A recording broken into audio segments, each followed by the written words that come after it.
few answers, because there was a question about illegal forestation there.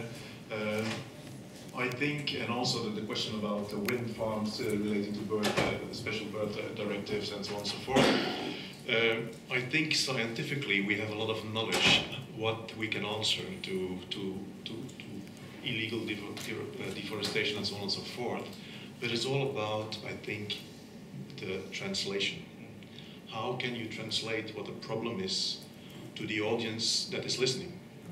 Because think out of the box in this, because I know when you make your complaint for the Greek authorities, there's of course the next step, you can go to Europe and make a complaint and make a protest.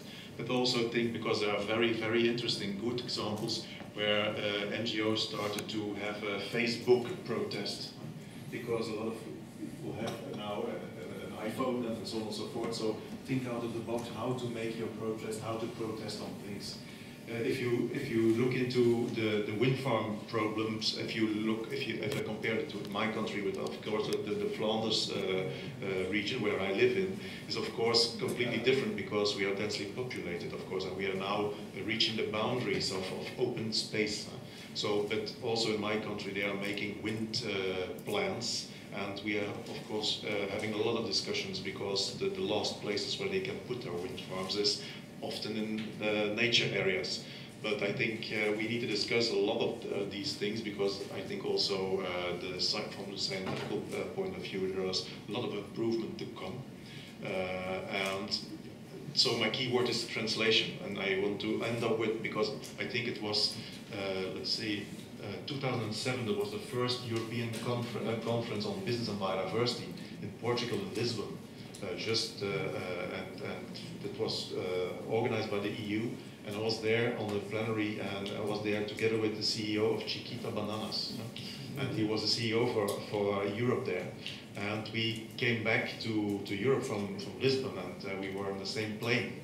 And I was talking to him and saying, well, and how did you found the first conference on business and biodiversity, and what do you found of the nature conservation organization, and so on and so forth? And he said, well, it was fantastic, but then did it understood anything you told us, because we speak on a different language, and we have to find that way to translate it into the language the people we address to understand. And I think that's the key word, because of course I'm a herpetologist. I could speak about herpetology in Latin if you want to, but nobody understands. So you have to find that fine-tuning thing, and at the end maybe, and we have to believe that we are all finding those solutions. We have these solutions. We are having gold in our hands, and please keep on working on that, because we need all of us to work shoulder to shoulder to protect Europe, but also protect the globe.